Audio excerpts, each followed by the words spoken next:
Que a graça e a paz do nosso Senhor Jesus Cristo estejam mais uma vez com os amados irmãos, queridos ouvintes, né?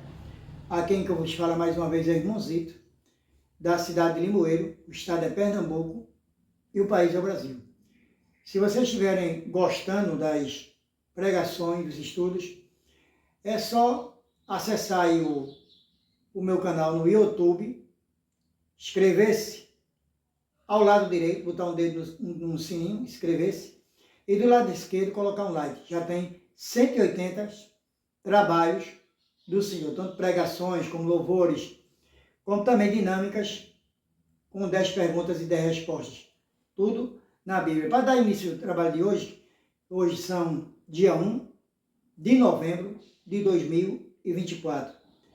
Vamos louvar o hino ao Senhor? O hino do cantor cristão, número 1, que tem como título Antífona, que nos diz assim: A ti, ó Deus, fiel e bom Senhor, eterno Pai, supremo benfeitor, nós, os teus servos, vimos dar louvor. Aleluia, aleluia.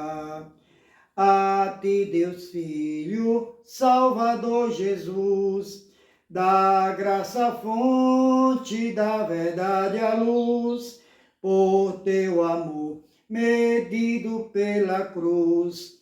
Aleluia, aleluia. A ti, ó Deus, real Consolador, divino fogo santificador, que nos anima e nos acende o amor. Aleluia, aleluia. A ti, Deus Trino, poderoso Deus, que estás presente sempre junto aos teus, a ministrar as bênçãos lá dos céus. Aleluia, aleluia. Amém. E para a nossa meditação e reflexão de todos os amados irmãos, queridos ouvintes, eu vou deixar para vocês todo Salmo de número 125, que nos diz assim: os que confiam no Senhor serão como o monte de Sião, que não se abala, mas permanece para sempre. Como estão os montes à roda de Jerusalém, assim o Senhor está em volta do seu povo, desde agora e para sempre, porque o certo da impiedade não permanecerá sobre a sorte dos justos, para que o justo não estenda as suas mãos à iniquidade. Faze bem ao Senhor, aos bons e aos que são retos de coração. Quanto àqueles que se desviam para os seus caminhos tortuosos, levá-los-á o Senhor com os que obram a maldade, paz haverá sobre Israel. Esse foi todo o Salmo de número 125 e versículos são de número 1 até o número 6. Que o nosso Deus nos abençoe. Agora eu vou trazer uma palavra aqui que vai falar sobre amor. Então tem vários tópicos, várias letras. Vai falar sobre amor. Que nos diz assim: o que significa o amor? O amor, para nós humanos, é um sentimento de apreciação por alguém acompanhado do desejo de lhe fazer o bem. No livro de 1 Samuel, capítulo 20, versículo 17, Jonatas fez jurar a Davi de novo pelo amor que este tinha, porque Jonatas o amava com todo o amor da sua alma.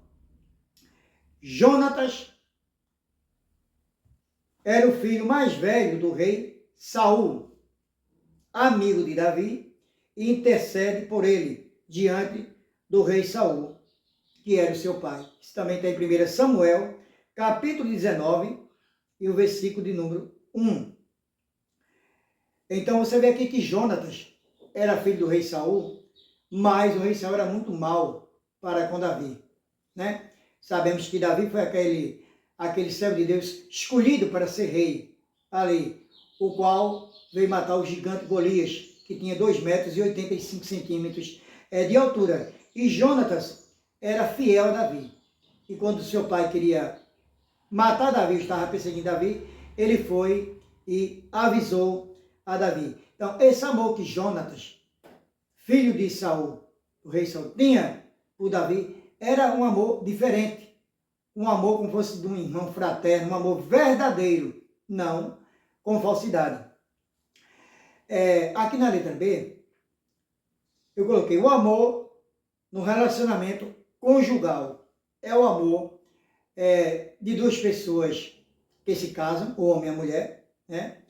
O amor envolve a atração sexual e sentimento de posse. Este sentimento de posse é tanto o homem como a mulher que sintam o mesmo prazer sexualmente. Entre ambos, logo após, vêm os filhos ou filhas e se constitui em uma família. Então, sabemos que aqui o homem ele tem uma atração física pela mulher e ali esse sentimento de posse aqui é porque é no sentido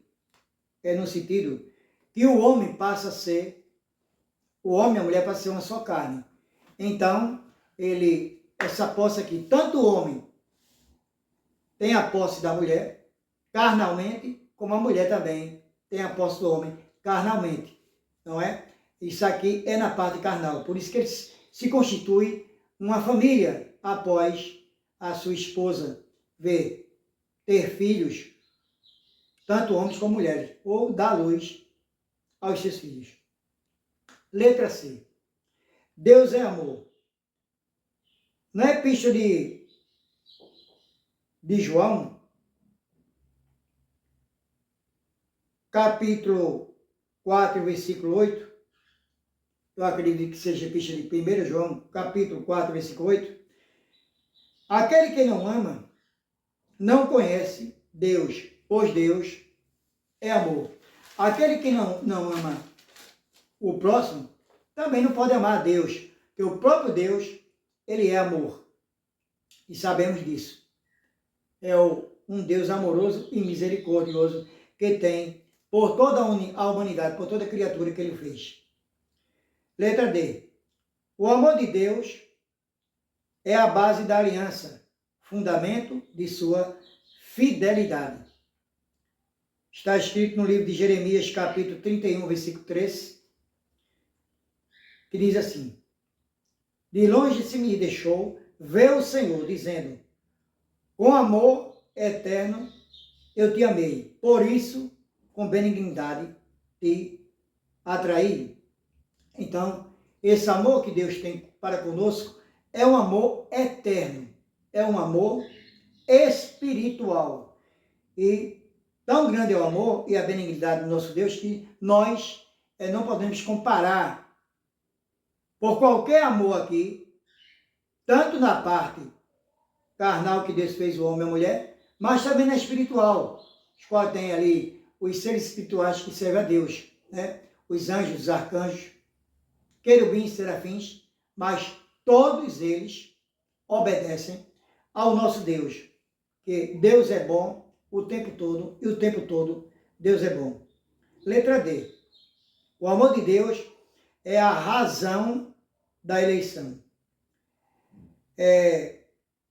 Na epístola de 1 Tessalonicenses, capítulo 1, versículo 4, está escrito assim: reconhecendo, irmãos amados de Deus, a vossa eleição. Sabemos que aqui eu posso falar que o nosso Deus Todo-Poderoso, lá no alto dos céus, nos elegeu. Somos eleitos de Deus antes ainda que o mundo se formasse. O mundo era uniforme, mas Deus nos escolheu para ser eleitos dele, não é? é por toda a eternidade, desde que façamos e obedecemos toda a vontade de Deus e do seu Filho amado, Jesus Cristo. Então, Deus nos escolheu antes que o mundo ainda não tinha forma e nos elegeu para sermos povo e ovelhas do seu pasto. Exatamente isso, não é? Deu para os irmãos entender. Na letra F eu coloquei aqui, também está escrito também, aqui, o amor de Deus e a razão da eleição. Deuteronômio, no livro de Deuteronômio, capítulo 7, versículo 8, nos diz: mas porque o Senhor vos amava, e para guardar o juramento que fizera aos vossos pais, o Senhor vos tirou com mão poderosa e vos resgatou da casa da servidão, do poder de Faraó, rei do Egito. Exatamente isso. O poder de Deus é tão grande lá no alto do céu que ele nos tirou todo aquele povo da servidão de Faraó. Sabemos que o coração de Faraó era endurecido igual uma pedra, mas não há coração duro que Deus, nosso Deus todo-poderoso, majestoso, trino, misericórdia, que não possa quebrantar. Mas o homem também tem que dar lugar a isso. Deixar se quebrantar diante de Deus. Se for possível, de joelho, ficar, jejuar, orar, pedir para que Deus perdoe seus pecados, para que, como saiu todo aquele povo da servidão do lado do Egito, que Deus livrou da mão de Faraó, e olha que era muita gente, 600 mil homens, fora mulheres e crianças. E só daqueles dois, dos 600 mil, só entraram 2 na terra prometida, foi Caleb e Josué. Entraram os remanescentes. Mas Deus fez e tirou o seu povo lá das mãos de Faraó, no Antigo Testamento.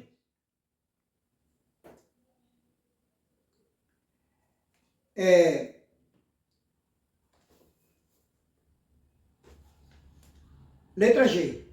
Cristo é amor. Expressão e prova do amor de Deus pela humanidade.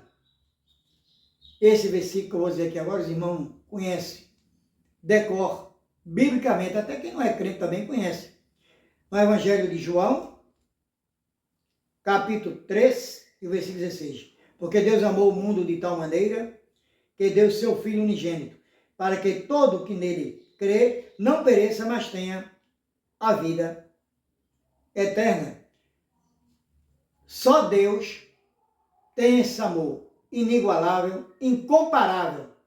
Não existe outro amor. É um amor ágape, único.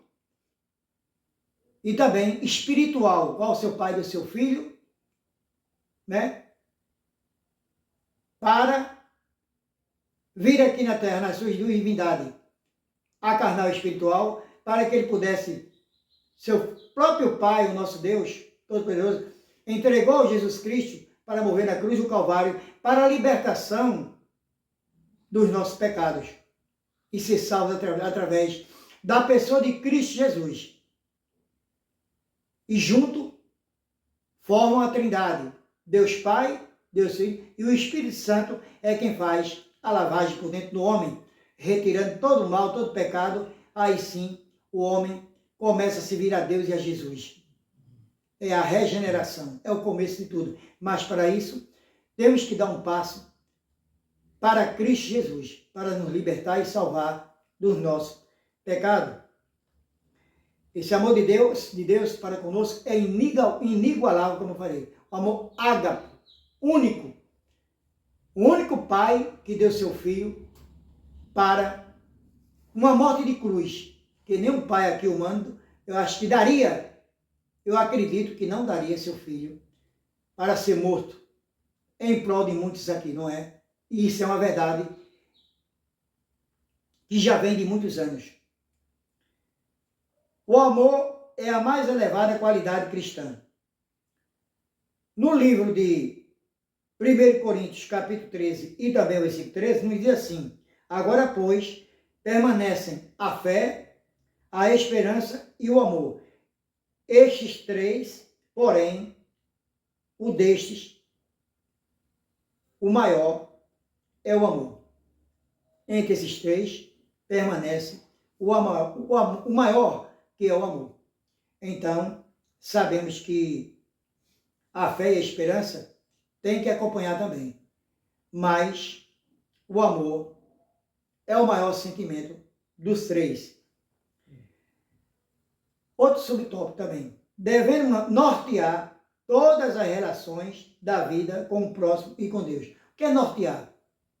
É você pegar e nocautear uma pessoa como um lutador de boxe, dar um soco no queixo do outro que está lutando com ele, um seu opositor, e derruba, e ali há um nocaute, ele está norteado. Então, isso significa que nós temos que dar um basta em nós mesmos.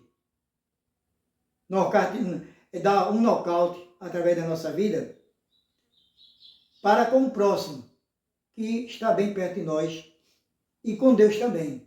Às vezes nós não queremos obedecer a Deus, mas temos que nos deixar, né? Temos que, como diz aqui, simplificado, um nocaute, nós temos que passar por isso e deixar esse estado de pecaminosidade e pecadores, para que Deus venha ter, através de nós e com o próximo, tudo aquilo que devemos ter para com ele. E no livro de Mateus, capítulo 22, versículo 37 ao 39, nos diz assim, versículo 37, respondeu Jesus, amarás teu Senhor, teu Deus, de todo o teu coração, de toda a tua alma, de todo o teu entendimento.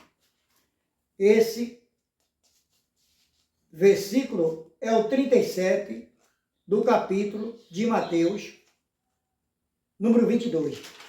Versículo de número 38. Este é o primeiro e grande mandamento. Versículo 39. O segundo, semelhante a este, amarás o teu próximo como a ti mesmo.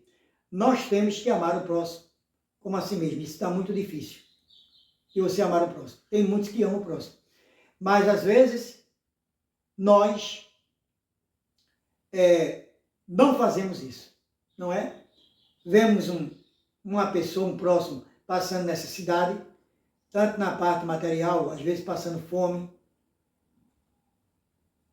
não tem comida para comer, pedindo pão, ajudar o próximo aqui, tanto na parte carnal, mas espiritual também. Quando uma pessoa lhe chamar para fazer um trabalho na casa dele, falar sobre a palavra de Deus, que é uma palavra verdadeira, seja de qual religião. Estou falando de religião, não. Nós somos religiosos, mas cada um tem sua religião. Estou falando da parte espiritual, para que um crente possa servir aquele que ainda não aceitou a Cristo como seu libertador e salvador. Ajudar ele através da Escritura Sagrada, como está escrito lá no Evangelho de João, capítulo 8, e versículo 32. Conhecereis a verdade vos libertará. Esse amor envolve consagração de Deus no Evangelho de João, capítulo 14, e o versículo 15. Se mais ame, guardareis os meus mandamentos. Então aqui, diz aqui no Evangelho de João 14, 15, se me amais, guardareis os meus mandamentos. Se amais a quem? A Deus. Guardará os mandamentos, que são os 10 mandamentos, está escrito lá em Êxodo, capítulo 20, está escrito os 10 mandamentos ali também. E aqui, também, um outro subtópico, é a confiança total nele. Na Epístola de 1 João, capítulo 4, versículo 17, está escrito assim: nisto é em vós aperfeiçoado o amor, para que no dia do juízo mantenhamos confiança, pois segundo ele é, também nós somos neste mundo. Temos que ser aperfeiçoados o amor, para que no dia do juízo mantenhamos confiança. Se nós não confiar em Deus e em Cristo Jesus, em quem devemos confiar aqui? Porque na própria palavra está escrito: maldito o homem que confia em outro e faz do seu braço escárnio. Mas, como está escrito lá em Salmos, número 37, 4, 5, diz assim: deleita-te também no Senhor, que Ele concederá o desejo do teu coração. Entrega o teu caminho ao Senhor, confia nele e tudo Ele fará, o mais Ele fará. Então, tem que confiar em Deus, nosso Deus, nosso Pai Celestial. Oh, glórias a Deus. Não é? Para toda honra e glória que seja dada a Ele, eternamente, para sempre. Vem outro títulozinho aqui: amor incluindo compaixão pelos inimigos. Na epístola de 1 João, capítulo 4, versículo 20, se alguém disser, amo a Deus, e odiar o seu irmão, a quem vê, não pode amar a Deus a quem não vê. Como é que nós possamos dizer assim? Eu posso dizer, eu amo meu irmão, e se eu faço tudo o contrário, odeio meu irmão, tenho alguma rixa com meu irmão, praticamente intrigado de um irmão da igreja, de outro. Eu digo, irmão, estou nem irmão de igreja. E os nossos semelhantes, que nós temos que ajudá-los a aconchegar mais diante deles, para que nós possamos servir a eles, como Jesus serviu, se fez servidor por todos nós. Jesus, sacerdote real, serviu a todos, dando seu amor lá na cruz de Calvário por todos nós. Então, se você vê seu irmão, diz que ama, faz tudo o contrário, tudo errado, está levantando falso sobre o irmão, está fazendo tudo o contrário às leis de Deus, que está lá no alto dos céus, centrado no seu trono de majestade, único Deus, supremo e poderoso. Quem tem o poder é Deus. E Deus é Espírito e é verdade. E os verdadeiros adoradores adorem a Deus em Espírito e em verdade, mas de coração, viu? Daqui e de mente também. Serve para crentes e descrentes. Em Mateus 5,44, ainda, falando do amor incluindo compaixão pelos nossos inimigos, no livro de Mateus 5,44 é assim: eu, porém, vos digo, amai vossos inimigos e orai pelos que vos perseguem. Está vendo aí? Pelos nossos inimigos, nós temos que dobrar o joelho diante de Deus através de Cristo Jesus, que Cristo Jesus veio interceder por nós, que é o nosso intercessor e Salvador, como está escrito lá em 1 Timóteo 2,5, porque há um só Deus, com D maiúsculo, e um só mediador entre Deus e os homens, Jesus Cristo, homem. Então nós temos que orar pelos nossos inimigos, não importa quem, aqueles que nos odeiam, aqueles que nos perseguem, quando levamos a palavra de Deus. Temos que orar por essas pessoas. Amar pelos amigos, pelos familiares é muito bom. Quero ver você orar pelo inimigo, pela uma pessoa que lhe fez mal ao seu filho, ou uma filha sua. Não é? E sabemos que o amor de uma mãe, de um pai para com o filho, ali é um amor humano, fraterno. E vocês, que já casaram pela segunda vez, tanto o homem como a mulher, pela terceira vez, se o esposo, o segundo esposo de vocês, ou a segunda esposa de vocês, tiverem filhos e filhas, da parte do homem e da mulher, enteados ou enteadas, vocês têm que amar do mesmo jeito, como se fossem filhos seus. Não provocar desunião entre a família. Deus não gosta disso. Tanto o homem como a mulher, aí vocês estão sendo falsos e não verdadeiros diante do nosso Deus, através de Cristo Jesus. Então vocês têm que ser verdadeiros.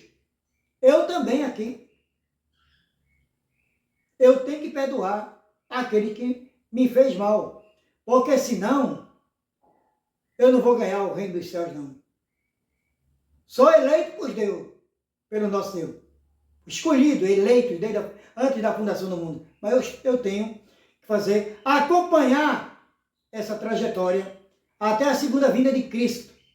Quando Deus mandar tocar as trombetas lá para ele vir, pela segunda e última vez, buscar a igreja, que somos nós, que ele vai vir ataviado como noivo. E nós somos a igreja, como está escrito lá em Apocalipse, capítulo 21. O amor é o sacrifício em favor dos necessitados, disse-lhe Jesus. No livro de Efésios, capítulo 5, versículo 2, nos diz assim: e andai em amor, como também Cristo nos amou e se entregou a si mesmo por nós, como oferta e sacrifício a Deus em aroma suave. Porque sabemos que no Antigo Testamento, Deus também amava aquele povo lá também, e ama. Não é? Os eleitos lá no Antigo Testamento, escolhidos por Deus. Mas lá no Antigo Testamento, quando o homem pecava diante da lei de Deus, ele sacrificava um animal, desde um boi, desde uma ovelha, um cabrito, ou uma pomba, né? Ou duas rolinhas, na maneira de falar, dava ali o sacrifício para o sacerdote levar em oferta suave, para chegar com um cheiro suave, fumegante, diante de Deus. E escutem bem, tinha que ser animais saudáveis. Por exemplo, se fosse uma ovelha ou um cabrito, ele teria que ser desmamado. Aquele que não tivesse nenhuma mácula, ou seja, aleijado, cego dos dois olhos, cabrito ou qualquer outro animal, tinha que ser perfeito. E era feito esse sacrifício para poder Deus, pelas suas misericórdias, através do sumo sacerdote que estava ali dentro, pudesse apaziguar seus pecados, serem perdoados seus pecados. Por isso que existia isso no Novo Testamento. Mas, com a vinda de Jesus, tudo isso foi abolido.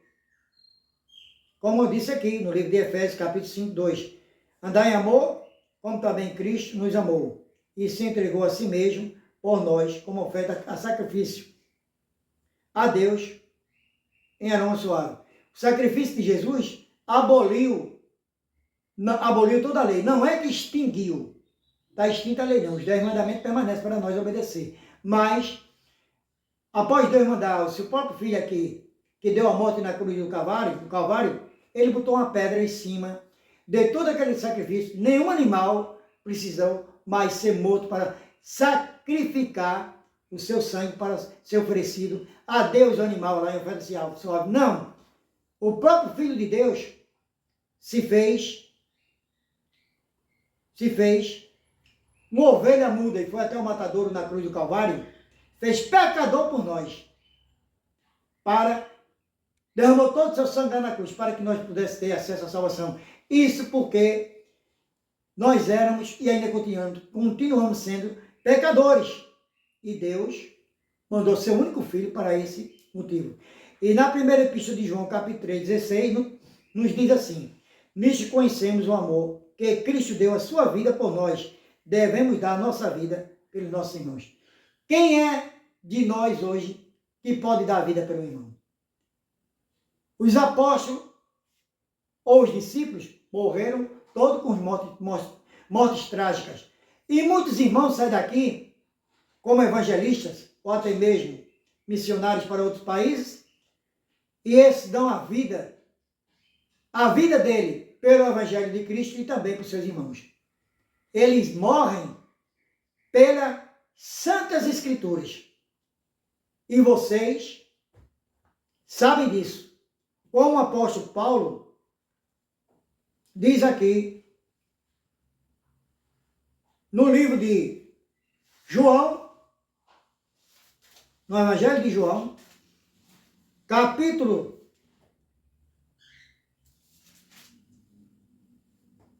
5 e o versículo 39. João, quando pregava a palavra, o apóstolo Paulo aqui pregava a palavra e dizia assim, capítulo do Evangelho de João 5, versículo 39, examinai as escrituras, porque vós cuidais ter nela a vida eterna, e são elas que de mim testificam. E não quereis vir a mim para terdes vida. Está vendo aqui? Então nós só teremos a vida eterna. Mas para isso, temos que examinar as escrituras. Quando Paulo pregava em Bereia, conforme está esse texto aqui, bíblico, em João 5, e o versículo 39, os bereanos tinham cuidado de verificar as escrituras sagradas para ver se tudo aquilo que Paulo falava era verdadeiro. E é isso que um cristão tem que fazer diante de Deus e diante de Jesus. Que nosso Deus nos abençoe nesse dia 1º de novembro de 2024. Amém.